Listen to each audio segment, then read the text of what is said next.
Oke, kita lanjutkan ya.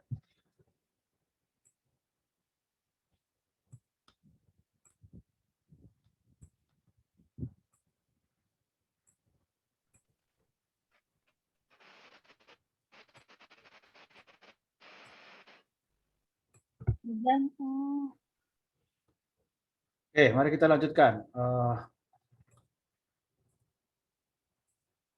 Jadi intinya itu tadi kita sudah jelaskan mengenai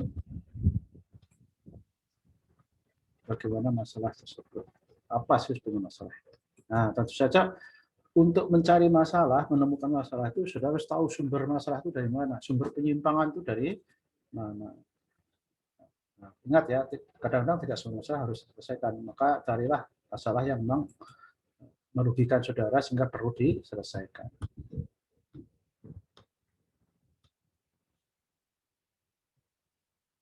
Dan juga mungkin merugikan orang lain. Ya. Nah, sekarang kita mengetahui bahwa masalah itu ada sumbernya. Ini saya kutipkan salah satu pendapat ahli, ada William Pons yang menjelaskan, menyebutkan ada 4 sumber penyelesaian masalah ya.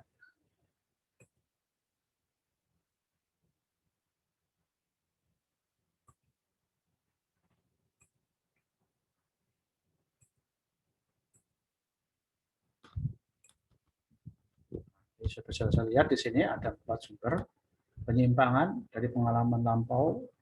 Dulu saudara punya pengalaman tentang sesuatu, tapi sekarang menimpa saudara juga sesuatu itu, tapi dengan cara yang berbeda. Contohnya begini ya, ketika saudara datang, biasanya tuh sebelum-sebelumnya ke tempat pacar saudara, gitu ya, maka sambutan pacar saudara itu selalu dengan riang, ya, gembira, senang lah, gitu ya. Lalu biasa ya, sambut, silakan masuk dan sebagainya. Kemudian pada satu waktu sudah datang ke tempat pacar saudara, tapi sambutannya berbeda. Terus bahkan tidak silakan masuk, disuruh di luar saja dan sebagainya, pokoknya tidak sama dengan yang sebelumnya.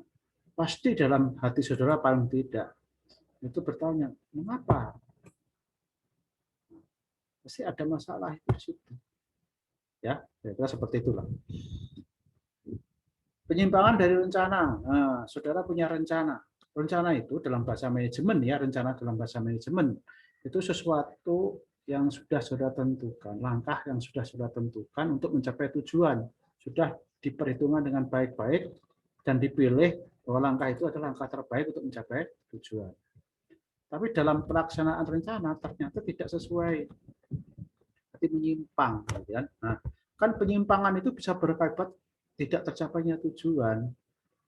Nah, itu adalah bisa masalah. Contohnya tadi kan, saudara sudah malamnya mempunyai rencana mau kuliah pagi saudara, ya.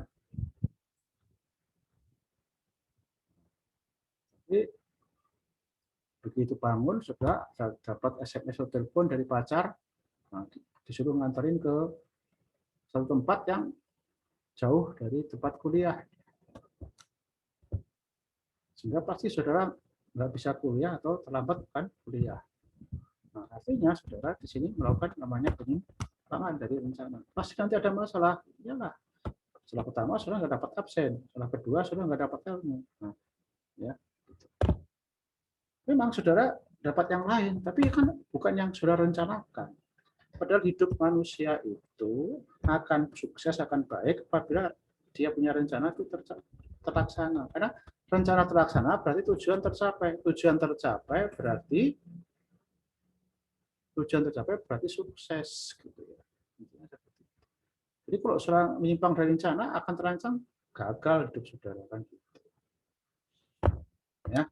Karena memang dunia ini kan banyak pilihan, ya.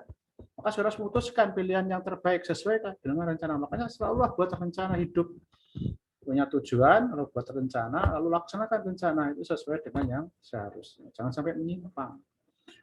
Nah, rencana itu kadang-kadang dalam bentuk jadwal, ya kan? Maka jangan sampai datang kuliah tidak sesuai dengan jadwal. Sudah masuk Zoom, omongannya ini terlambat, itu ada konsekuensinya. Konsekuensinya apa? Ketinggalan materi. Sehingga nanti ketika apa yang saya sampaikan di awal tadi, di mana sudah nggak mendengarkan, nggak menyimak, lalu nanti keluar di soal, sudah nggak bisa jawab, berarti sudah kehilangan peluang dapat nilai yang baik, kan gitu. Contohnya gitu ya, contoh simpelnya ya. Nah, jadwal, karena jadwal itu rencana, maka sudah harus sesuai dengan rencana. Gitu. Rencana bisa juga dalam bentuk aturan.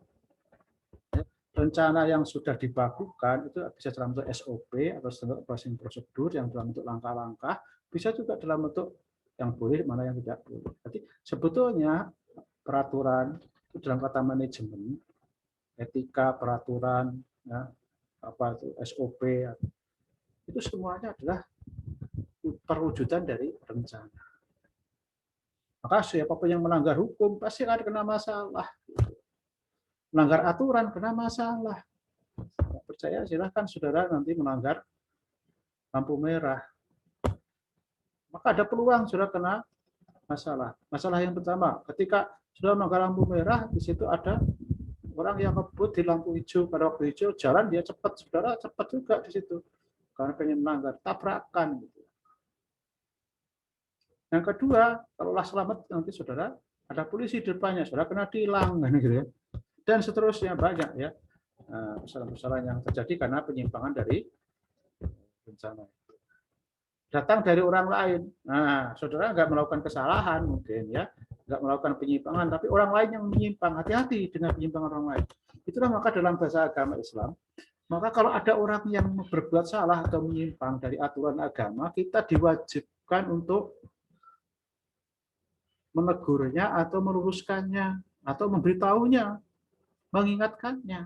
Kenapa? Karena kesalahan yang dibuat orang lain itu, masalah yang dibuat orang lain itu bisa juga menimpa kita. Terutama orang-orang yang terdekat. Maka itulah kenapa kita harus baik dengan orang tua kita. Karena masalah utama yang datang dari kita itu pertama kali pasti datang dari orang tua kita. Selain dari diri kita ya. Dari orang tua kita, dari orang yang terdekat dengan kita. Ya. Makanya jangan buat masalah pada orang tua, karena orang tua lah orang yang terdekat dengan kita. Gitu. Apapun yang terjadi pada orang tua itu akan menimpa kita juga. Kita rasakan, kita ikut menderita dan sebagainya. Lebih lanjut lagi ke tetangga kita, selain keluarga kita ya tetangga kita. Maka kita harus baik dengan tetangga. Kalau baik dalam artian ini ya, kalau mereka berbuat salah kita tegur baik-baik, kita ingatkan baik-baik, nggak usah bikin ribut ya. Watawasbil haq, watawasbil sabr, watawasbil marhamah. Ya, dengan cara yang benar, sabar, dan penuh kasih sayang. Mengingatkan itu bukan karena benci, tapi kita karena sayang supaya kita tidak terkena masalah, dia juga tidak kena masalah. Ada orang yang melakukan penyimpangan. Ya. Kemudian prestasi para pesaing. Nah, ya. Ini sebenarnya saya agak kurang setuju ya. Kalau ada orang berprestasi, apakah prestasi itu akan membuat kita itu kena masalah, prestasi orang lain itu? Nah, kalau pandangan orang Barat, karena William Pohl orang Barat, dia melihat bahwa hidup bisnis itu adalah seperti orang bertanding, ya, penuh dengan persaingan. Hidup ini itu dalam masyarakat yang individual memang mereka struggle for life-nya itu, untuk bertahan hidup itu harus bersaing, karena satu orang dengan orang lain itu dianggap pesaing gitu ya. Seakan-akan Tuhan itu enggak hanya menciptakan sesuatu untuk orang itu saja gitu. Ya kalau orang diberi kita nggak diberi gitu ya. Sehingga kita harus berebut dengan orang itu. Dalam pandangan saya, karena saya orang Islam, tidak terlalu setuju dengan ini. Persaingan itu memang ada ya, tapi bukan dengan cara yang seperti itu. Persaingan dalam bahasa agama kita itu adalah fastabiqul khairat, berlomba-lomba menjadi yang terbaik, bukan untuk mengalahkan orang lain. Ya, persaingan itu seperti itu dalam bahasa kita. Jadi sama dengan orang lari itu loh ya. orang lari itu kan sudah tracknya sendiri-sendiri kan. Jadi orang rezeki itu udah ada tracknya, udah ada jalurnya masing-masing. Maka saudara akan memiliki rezeki lebih banyak itu kalau saudara berupaya lebih banyak, berlari lebih cepat. Kalau saudara jadi ingin pemenang ketika lomba lari, saudara berlari lebih cepat. Gitu. Tanpa harus menjatuhkan teman saudara yang sedang berlari juga di situ. Hanya berlomba aja siapa yang lebih cepat. Tidak seperti orang yang bertanding tinju. Maka kalau bertanding tinju, orang itu harus saling menjatuhkan gitu. Ya. Bahkan sampai kadang-kadang membunuh gitu. Nah, itu bahaya. Maka olahraga-olahraga yang sifatnya bertanding itu pasti berbahaya, makanya harus pakai aparatur yang ketat, perlindungannya ketat. Kalau saya tidak setuju itu kalau olahraga dengan bertanding seperti itu. Ya, itu hanya digunakan untuk latihan aja, bukan untuk mencari prestasi. Kalau cari prestasi nanti makanya banyak sekali para petinju itu yang meninggal dunia atau yang kena akibatnya seperti Muhammad Ali itu kena sindrom Parkinson dengan cukup cepat karena gara-gara suka dipukuli itu kan kepalanya. Makanya kalau sudah lihat dalam Islam itu mengadu jangkrik, mengadu binatang itu nggak boleh, apalagi mengadu manusia. Kecuali dalam berlatih peperangan itu boleh, karena itu sebenarnya tidak diadu. Jadi seperti itu. Ya, berlatih berbeda dengan bertanding ya. Nah, seperti itu ya. Jadi silahkan nanti saudara. Maka kalau saudara mengikuti pertandingan olahraga, lihat karakternya, sifatnya itu banyak lebih pada perlombaan atau saling menjatuhkan gitu. Nah, tapi kalau perlombaan itu dilakukan dengan aturan yang ketat sehingga sedikit kemungkinan saling menjatuhkannya itu, nah itu berarti semakin baik ya, semakin baik. Sedikit akibat terhadap lawan kita itu, maka semakin baik. Nah, kira-kira seperti itu. Itu dalam pandangan Islam seperti itu. Jadi Islam itu rahmatan lil alamin ya. Menjatuhkan orang dalam bisnis nggak boleh. Kalau perlu ya ajak kerjasama. Kalau kita memiliki pesaing, maaf pesaing itu dalam artian kita memiliki produk yang sama dijual di tempat yang berdekatan sama itu, diajak aja mereka kerjasama, ya diajak kerjasama.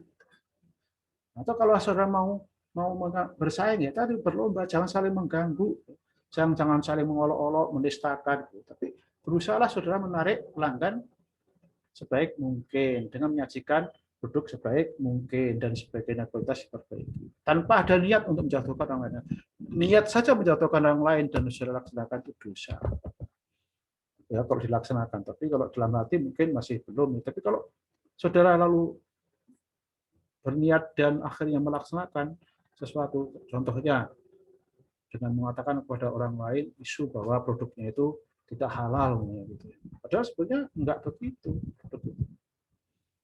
Itu bisa menjatuhkan orang lain kan? Itu jelas nggak boleh. Seperti saya masang iklan, lo jangan cara menjatuhkan produk orang lain. Cuma dianggapnya produk orang lain itu nggak baik, produk saya yang hebat. Itu juga nggak boleh dalam etika berbisnis dalam Islam. Ya, jadi seperti itu. Itu namanya prestasi para pesaing itu memang bisa menimbulkan masalah kalau saudara tidak siap. Makanya itulah Islam mewajibkan kita untuk belajar terus menerus supaya selalu siap menghadapi perlombaan tadi ya. Nah, bukan persaingan dalam rangka saling menjatuhkan, tapi saling mengungguli satu dengan yang lain. Jika yang terjadi adalah persaingan sehat dalam arti ini fastabiqul khairat. Oke, jadi itu ulasan dari pendapatnya William Pons. Kalau saya sendiri ya berpendapat bahwa sumber masalah itu bisa dikelompokkan berdasarkan siapa yang menimbulkan. Masalah itu paling banyak, yang paling banyak muncul karena berasal dari diri kita sendiri. Ya. Itulah kenapa kita harus ada berdoa untuk berlindung dari kejahatan diri sendiri. Doanya apa tuh? Ada itu ya dalam khotbah Nabi itu ya dimintakan ya wa ma'udzubika min syururi anfusina. Wa na'udzubika min syururi anfusina. ya, ya Allah, aku berlindung kepadamu dari keburukan atau kejahatan diri sendiri.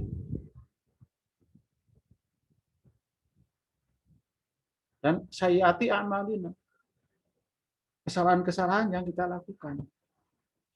Nah, kesalahan dan sifat buruk, ya, kesalahan itu bisa untuk kekhilafan, bisa juga sengaja tidak sengaja, dan sifat buruk kita itu akan menimbulkan masalah. Buat apa? Buat diri kita sendiri, dan bisa juga bisa buat orang lain.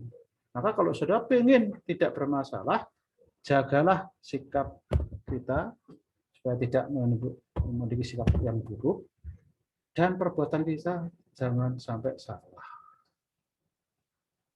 Nah, itu intinya ya.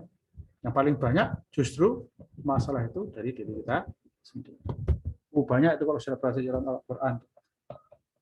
Bahkan bencana-bencana yang terjadi di muka bumi itu, kerusakan itu bisa diberapa oleh tangan manusia.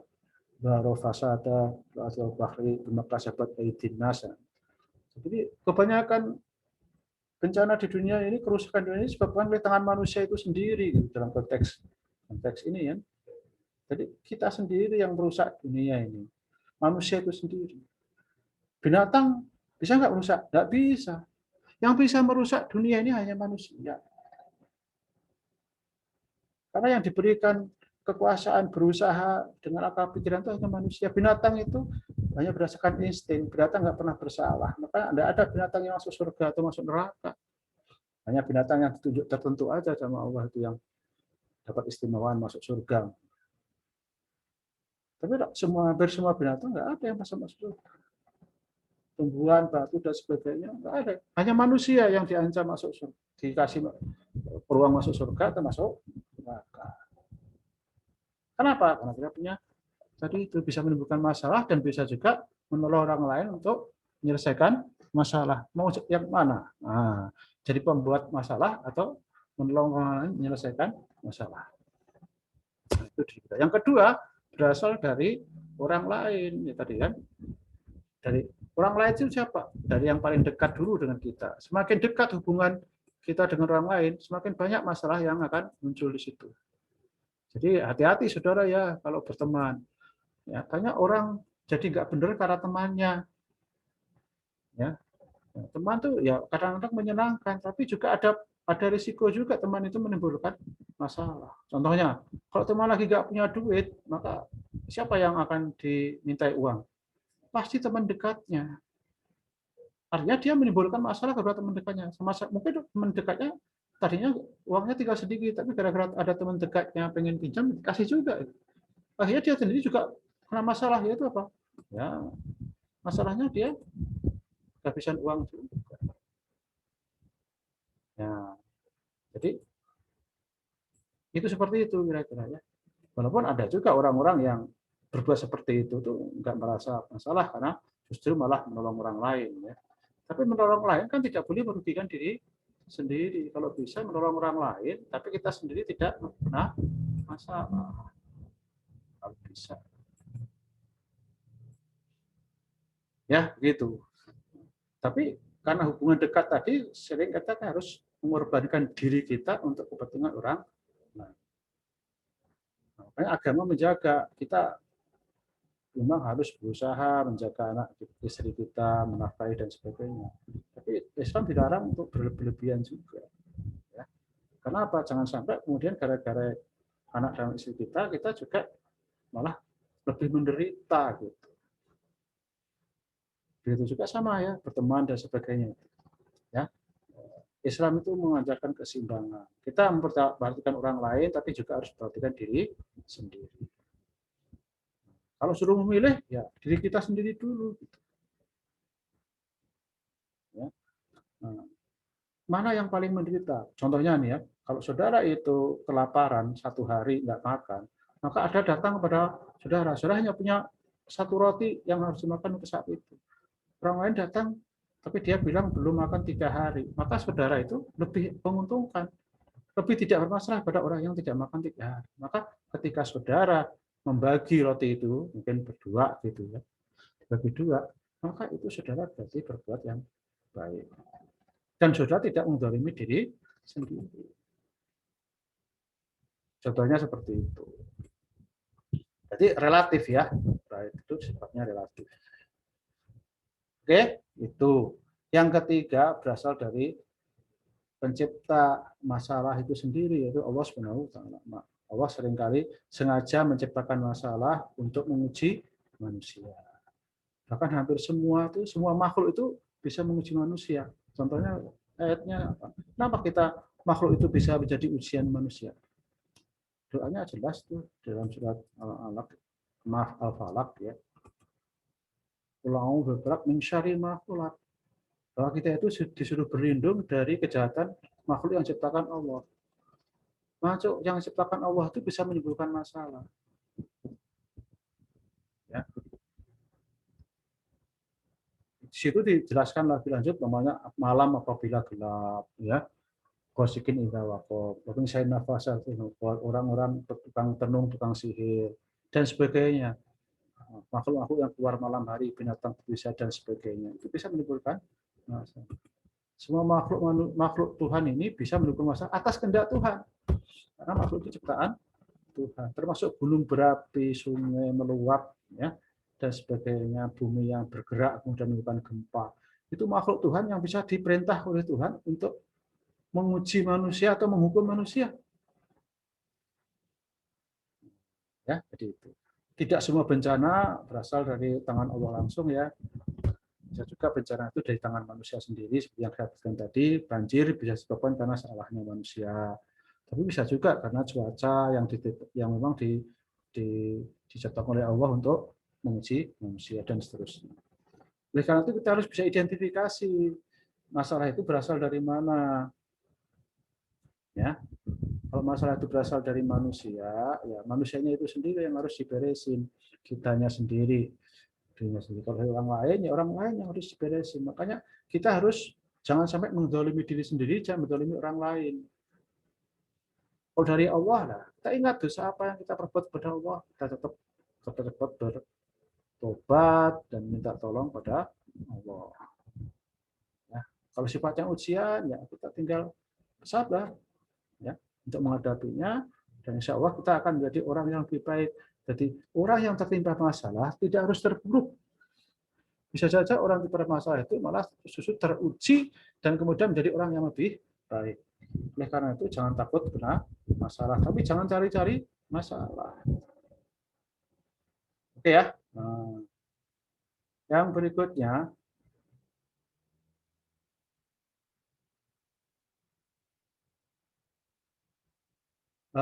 masalah itu di dalam kehidupan sehari-hari sering juga dikatakan dengan istilah-istilah yang lain. Tapi kita harus mungkin jelaskan mana sih masalah dan mana yang bukan.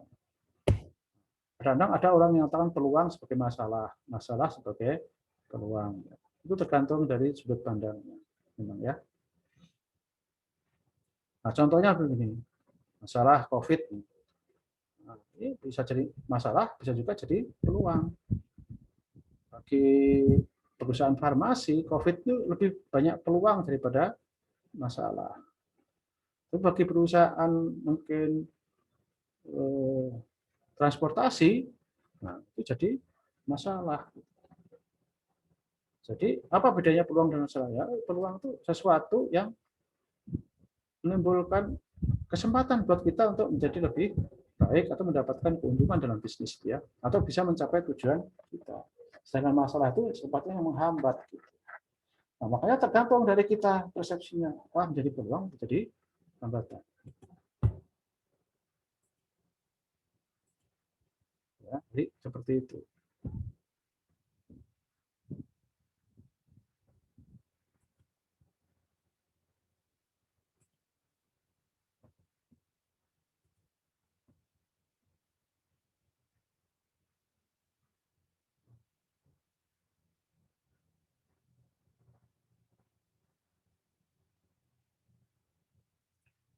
Oke ya, jadi itu yang kita sebut peluang dan masalah. Ada juga masalah yang terjadi secara tiba-tiba. Nah, kita sering menyebutnya itu krisis. Nah, krisis atau kritis, masalah yang kritis ya.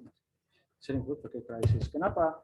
karena masalah itu datang tidak diundang gitu ya, begitu ya, terjadi secara tiba-tiba sehingga kita nggak sempat untuk mempersiapkan diri untuk menghadapinya.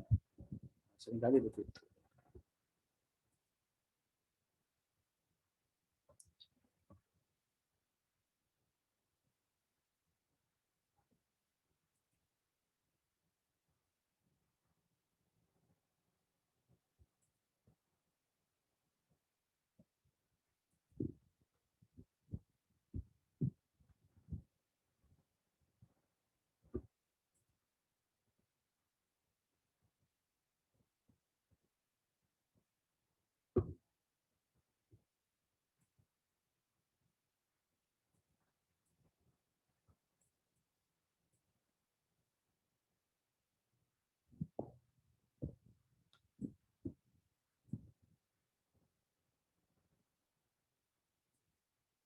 Oke ya. Yang berikutnya ada juga kadang-kadang masalah yang terjadi masa yang akan datang. Nah, itu seringkali kita menyebutnya itu risiko, sesuatu yang merugikan yang terjadi di masa yang akan datang. Nah, apapun bentuknya masalah itu pada prinsipnya ya intinya adalah sesuatu yang tidak menyenangkan, sesuatu yang menyimpang, sesuatu yang merugikan. Nah, oleh karena itu kehebatan seseorang itu tergantung dari bagaimana dia menghadapi yang sebutnya tadi. Pertama, peluang. Bagaimana dia memanfaatkan peluang untuk mencapai keberhasilan. Yang kedua, bagaimana kalau ada masalah, dia cepat segera menyelesaikan dan menjadikan dirinya sebagai orang yang tegar menghadapi masalah dan menyelesaikan masalah tanpa menimbulkan masalah yang lebih besar lagi. Yang ketiga, terjadi krisis, kita harus siap-siap dalam krisis. Maka kita tuh harus krisis oriented. Karena bagaimanapun hebat kita selalu tidak tahu semuanya ya. Nah, ketika kita tidak semuanya, hal yang tidak ketahui itu bisa setelah tiba-tiba menimbulkan masalah karena kita nggak siap-siap. Sebetulnya di mata orang lain bisa saja krisis yang menimpa kita itu adalah sesuatu yang biasa. Tapi di mata kita itu krisis. Maka kita harus siap sedia juga menghadapi masalah-masalah yang tidak kita duga atau disebut krisis tadi. Yang ketiga, kalau bisa kita bisa mengantisipasi masalah yang di masa depan itu risiko. Kita kendalikan masalah yang akan terjadi masa yang datang, jangan sampai terjadi. Kalau bisa, kalau enggak ya kita persiapkan diri kita untuk menghadapi masalah tersebut di masa yang akan datang. Oke, itu kesimpulan dari bagaimana kalau kita sudah mengetahui adanya masalah. Oke. Ini sudah jam 2 lebih 15 menit. Masih ada waktu kira-kira 10 menit ya. Kita jelaskan sekarang pemilihan masalah. Ya. Seringkali masalah yang kita hadapi itu tidak hanya satu. Dalam satu waktu kadang-kadang kita itu banyak menghadapi masalah. Nah, sebagai manusia yang memiliki kemampuan yang terbatas, biasanya kadang-kadang kita tidak bisa menyelesaikan semua masalah tersebut. Nah, apa yang harus kita lakukan? Nah, pertama, bisa saja kita berbagi masalah dengan orang lain tadi. Artinya apa? Ya, kita bisa membentuk kelompok atau organisasi yang membantu kita untuk menyelesaikan masalah kita.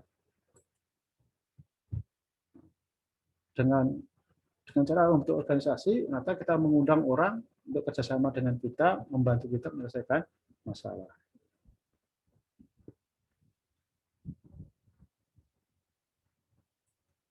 Tentu saja orang lain baru mau membantu kita, tentu saja apabila dia juga nanti punya masalah bisa terselesaikan juga. Jadi saling membantu. Maka itulah namanya organisasi, namanya mutual simbiosis mutualisme. Karena organisasi itu tidak punya manfaat buat anggotanya, semua anggotanya, ya nggak akan ada orang mau masuk anggota organisasi tanpa mendapatkan manfaat dari organisasi tersebut. Ya, jadi seperti itu.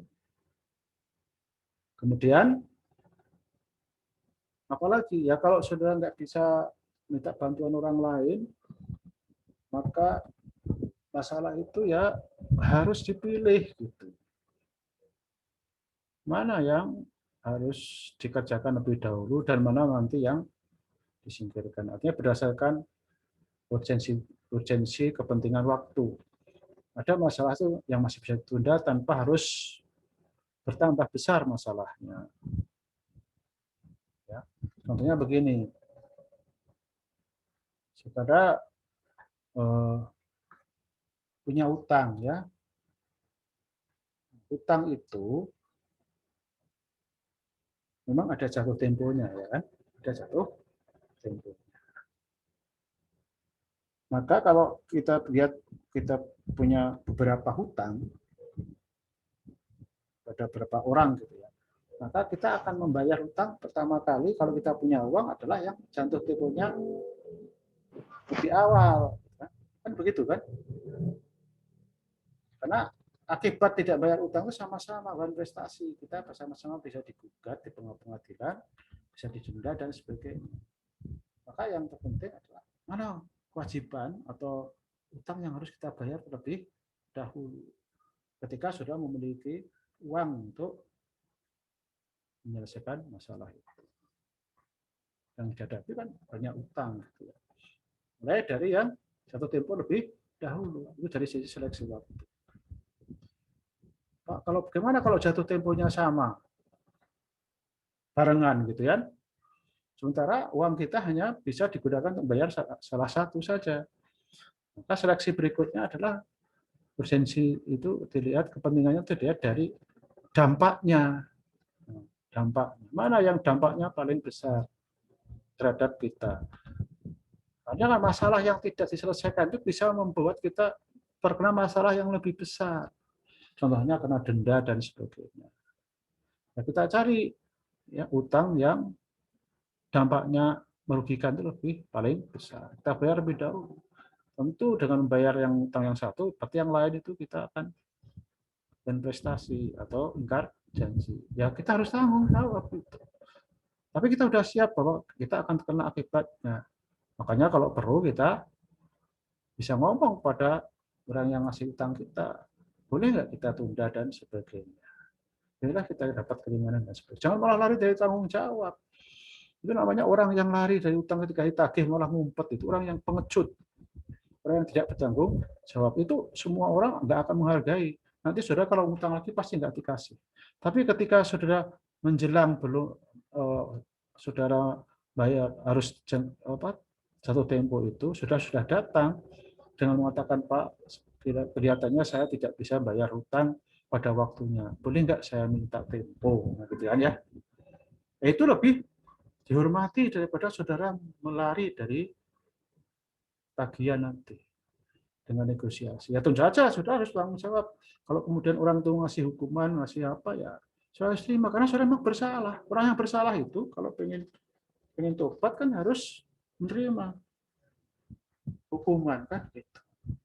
Jadi jangan kalau bersalah lu enggak menerima. Ya siapa tahu dengan cara begitu kalau orangnya baik kasih waktu. Nah, karena kalau sudah lihat makanya itu dalam Islam salah satu perbuatan baik itu ya masih kelonggaran terhadap orang yang berhutang. Pahalanya bahkan sama dengan kalau saudara itu berinfak gitu ya, di jalan Allah. Kalau saudara mengasih kelonggaran uang 100 juta, maka dianggap saudara itu berinfak 100 juta di jalan Allah. Itu luar biasa Islam. Apalagi membebaskan orang yang memang kesulitan membayar hutang. Wah, pahalanya lebih besar lagi itu nanti ya. Nah, bukan berarti saudara nggak boleh nagih, boleh mengingatkan Bapak punya utang belum dibayar, kapan bayarnya. Itu boleh mengingatkan orang baik ya, supaya dia membayar. Siapa tahu dia lupa. Gitu. Tapi kalau ketika ada orang datang memang dengan kondisi yang memang nggak bisa bayar utang ya, kita diberikan pilihan oleh Allah untuk memberikan kelonggaran ya.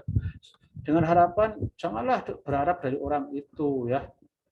Wala tamun tastaksir, janganlah kamu meminta lebih banyak ketika memberi. Tapi berharaplah pada Allah bahwa nanti Allah akan membalas saudara dengan pahala atau dengan keringanan yang sama. Nanti ketika saudara punya masalah diringankan sama Allah juga. Kenapa? Kalau manusia nggak bisa apa. Orang udah kesulitan itu sudah berharap-harap, malah sudah minta denda, dikasih apa, harus bayar bunga dan sebagainya. Semakin terpuruklah orang itu. Ya, saudara bukan menyelesaikan masalah, tapi malah menambah masalah. Itu yang terjadi dalam dunia kapitalis sekarang ini.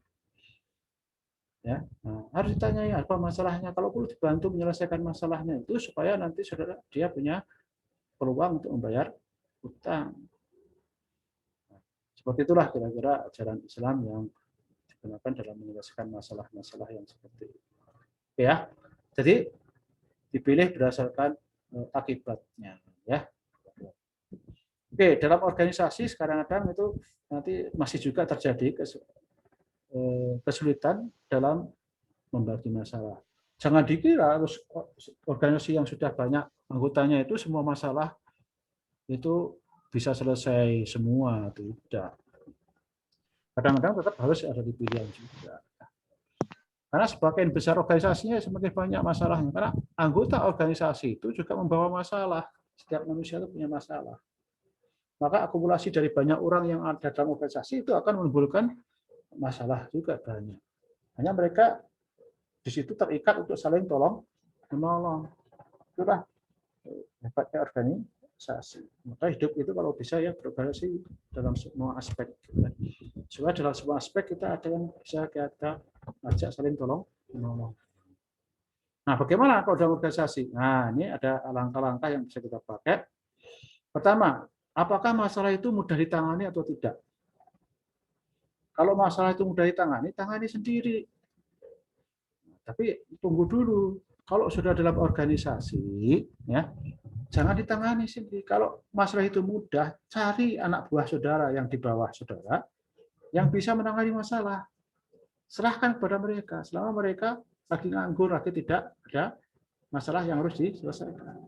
Semakin banyak masalah yang saudara serahkan kepada anak buah saudara, maka semakin sedikit masalah yang ada di tangan saudara. Jadi jangan buru-buru mengambil masalah itu sendiri. Tawarkan dulu kepada anak buah saudara. Ya. Maka pertanyaannya, mungkinkah masalah itu selesai dengan sendirinya? Kalau ada masalah itu mudah dan selesai dengan sendirinya, ya biarkan aja. Nanti kan selesai dengan sendirinya seperti hujan tadi itu ya. Nah, yang ketiga, apakah saya harus mengambil keputusan ini? Nah, itu tadi kan pertanyaannya. Ketika masalah mudah itu tidak harus bisa kita serahkan ke bawah. Ya.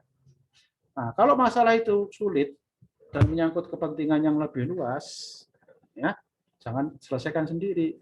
Kita bisa menyelesaikan dengan bersama orang lain. Tapi kalau masalahnya itu memang mudah, ya dan lingkupnya sempit, ya kita serahkan ke bawah. Tapi kalau lingkupnya luas dan berkaitan dengan pihak-pihak lain dan bahkan dengan pimpinan kita, ya kita harus bekerja sama dengan pimpinan kita. Atau paling tidak minta izin lah untuk menyelesaikan kalau sudah bisa. Kalau nggak bisa ya minta tolong pada yang lebih di atas atau kepada teman sekerjanya yang memang tersangkut dengan masalah tersebut dalam bentuk kerja sama.